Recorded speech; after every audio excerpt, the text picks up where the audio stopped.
बोलिए श्री सद्गुरु महाराज, श्री सद्गुरु महाराज, श्री सद्गुरु महाराज। अखंड मंडलाकारं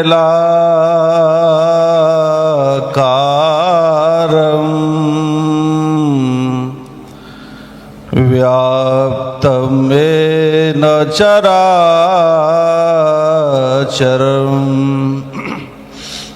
तत्पदं दर्शितं येन तस्मै श्री गुरवे नमः। खिले कमल की पंखुड़ियाँ सम नयन सुशोभित है अभिराम। महर्षि में ही अमित बुद्धि वर्षा दरबारम बार प्रणाम। महर्षि में ही अमित बुद्धि वर्षा दरबारंबार सादर बारंबार प्रणाम। भीषण दुर्भिक्षुपरांत सस्य संपन्न भूमि को देखकर कृषक को, स्वाति बूंद के मिलने से चातक को, पूर्णचंद के दर्शन से चकोर को, स्वराज्य में सुराज होने पर जनता को, निर्वाण की स्थिति में पहुंचने पर असंप्रज्ञात समाधि संत को जो प्रसन्नता होती है, चिर प्रवास के पश्चात स्वर्गादपि चिर गरियसियस जर्नी जन भूमिज को दर्शन से, अंधे को नेत्र मिलने से, महारंग को भी संपदा मिलने से और योगी को आत्मरहस्य मिलने से जो प्रसन्नता होती है, उसका ठीक ठीक वर्णन भाषा के द्वारा कैसे किया जा सकता।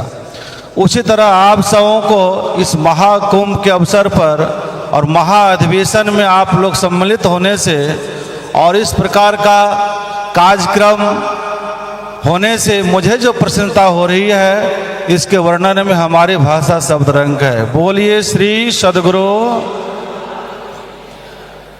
तरलोक पावन विश्व वंदनीय कन कन में विराजमान संत सद्गुरु महर्षि में ही प्रभुपाद जी महाराज के पाद पद्मों में साष्टांग दंडवत प्रणाम। मनसासीन तीर्थों को पवित्र करने वाले पूज्य संत चरण के चरणों में सादर वंदन। महासभा के सारे पदाधिकारीगण एवं सत्संग प्रेमियों, महानुभावों, माताओं, बहनों, सबों को सात्विक श्रद्धा को वंदन। गुरुदेव का अभिनंदन के लिए सभी लोग जयकार करें। बोलिए श्री सद्गुरु।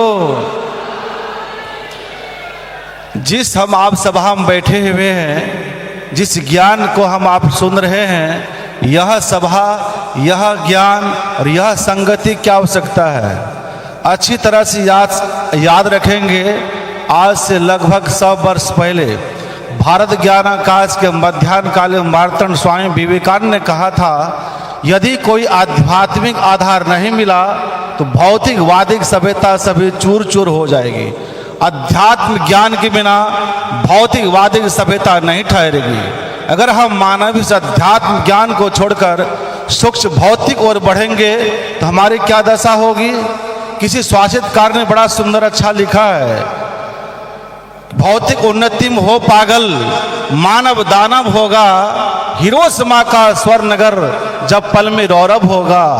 बुद्धि तृष्णा की दासी भी मृतक सेवक है विज्ञान, चेतता भी नहीं मनुष्य, वह विश्व का क्या होगा भगवान। इसलिए आजकल की देश परिस्थिति को देखकर किसी शासितकार ने लिखा, अच्छा आदमी कहाँ से कहाँ तक पहुँच गया है, सोच क्या है, खड़ा कहाँ है, दिशा किधर है। अध्यात्म ज्ञान से विहीन भौतिक ज्ञान में प्रवीण रह करके मानवों की दशा को देखकर एक शासितकार ने लिखा, आदमी की शकल से अब डर रहा है आदमी, आदमी को मारकर घर भर रहा है आदमी, आदमी ही मरता है, मारता है आदमी, समझ में आता नहीं क्या कर रहा है आदमी। ऐसा क्यों भाई? इस अध्यात्म ज्ञान कमी होने के कारण। इसलिए संतों ने कहा इस अध्यात्म ज्ञान की नितांत आवश्यकता प्रत्येक व्यक्ति के लिए होना चाहिए। आपके पास सब कुछ है पर अध्यात्म ज्ञान नहीं है, प्रभु परमात्मा की नजर में आप कुछ नहीं है। किसी ने बड़ा सुंदर कहा कि धन बल, जन बल, बुद्धि अपार, अध्यात्म ज्ञान बिना सब कुछ बेकार। इसलिए अध्यात्म ज्ञान की नितांत आवश्यकता हम आप सबों को होना चाहिए। अभी हम आप लोग संत मत का गहन और कठिन विषय यह ध्यान है। ध्यान योग से ही परम पुरुष परमात्मा का साक्षात्कार किया जा सकता है। और जो भी अभी हम आप जानते हैं, जिस संत को, ऋषि महर्षि को त्रेता से सतयुग से लेकर के, त्रेता से लेकर के, द्वापर से लेकर और कलयुग से लेकर के कलयुग तक का जिन महापुरुषों का आज नाम इतिहास में है, जो मर करके भी अमर हो चुके हैं, उसका एक ही आधार है ध्यान। इसलिए कबीर साहब ने बड़ा सुंदर अक्षर कहा, न जोगी जोग से ध्यावे, न तपसी देह जरवावे, सहज में प्रभु को ध्यान से पावे। ध्यान के अलावा हम चाहेंगे परम पुरुष परमात्मा का साक्षात्कार किसी और उपाय से हो जाए, यह कभी संभव नहीं है। इसी ध्यान के बारे में महायोगेश्वर भगवान श्री कृष्ण से उद्धव ने प्रश्न किया, मोक्षो पुरुषों का प्रभु आपका ध्यान किस प्रकार करना चाहिए? भगवान कृष्ण ने श्रीमद् भागवत महापुराण 11 स्कंद में और उद्धव को माध्यम बना करके संसार के लोगों को ज्ञान दिया। उद्धव से भगवान ने कहा, हे उद्धव, पहले सर्वांग शरीर का ध्यान करो, वहां से मन घटाते हुए चेहरा का ध्यान करो, फिर बिंदु ध्यान करो, शून्य ध्यान करो और नाद ध्यान करो। इसी ध्यान को भगवान शिव ने किया था। और इस ध्यान को करने के लिए इसी ध्यान का आधार, इसी योग का आधार, इसी साधना का आधार भगवान राम ने लिया, उसी का आधार कृष्ण ने लिया, उसी का आधार सारे संतों ने लिया, उसी आधार का हमारे गुरुदेव ने लेकर के किया है। और इस्लाम धर्म का आचार इसी ध्यान करके ही महान हुए। और बौद्ध धर्म का आचार इसी ध्यान का ही सहारा लिया है। जैन धर्म का आचार इसी ध्यान का ही सहारा लिया है। और ईसाई धर्म का आचार इसी ध्यान की आधार लिया है। इसी ध्यान के बारे में इस्लाम धर्म का आचार ने भी मोहम्मद साहब ने जिस ध्यान को हम लोग मानस जप, मानस ध्यान, ज्योति योग, दृष्टि योग कहते हैं, उसी को इस्लाम धर्म का आचार फकीर ने कहा, जिसको हम मानस जप कहते हैं उसी कहते हैं जिकर, जिसको मानस ध्यान कहते हैं संत मंद उसी कहते हैं फिकर, जिसको हम लोग बिंदु ध्यान कहते हैं उसी कहते हैं सकल निशिरा, और जिसको हम नानोसंधान कहते हैं उसी कहते हैं सुल्तान उलुजगार।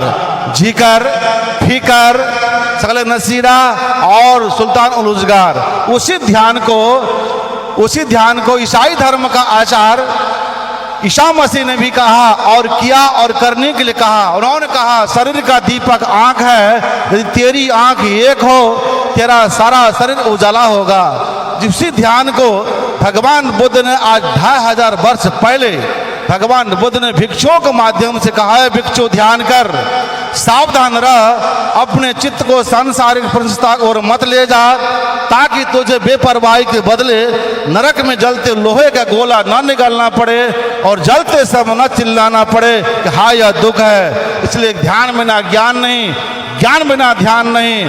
जो ज्ञान और ध्यान दोनों रखते हैं वे निर्वाण के समीप हैं। इसी ध्यान को सारे संतों ने करके आज महान हुए हैं। उसी ध्यान को हमारे संत मत का जो हम लोग गुरुदेव हैं महर्षि में परमहंस जी महाराज, और इस ध्यान के बारे में उन्होंने कहा, योग हृदय में वासना, तन वास है तो क्या, सत सरल युक्ति पासना, और पास है तो क्या। संसार में और हम आपका चेतन, हम आपका ख्याल, हम आपका सूरत कहीं संसार में है तो कहते हैं आप, और हृदय में वास ना है तो क्या, और है तो क्या, सत सरल युक्ति पासना, और पास है तो क्या। सत सरल युक्ति क्या है? बिंदु ध्यान विधि नाद ध्यान विधि सरल सरल जग में प्रचारे सब संतन की बड़े बलिहारे। इसलिए अगर बिंदु ध्यान नाद ध्यान हम आप नहीं करते हैं औरों को रखने से होगा क्या। इसलिए परम परमात्मा का साक्षात्कार ज्योति और नाद ध्यान से, वर्णात्म नाम का जाप ध्वन्यात्म नाम का ध्यान करने से जीव और पीव का मिलन होता है। इन्हीं शब्दों के साथ वाणी विराम। बोलिए श्री सद्गुरु महाराज।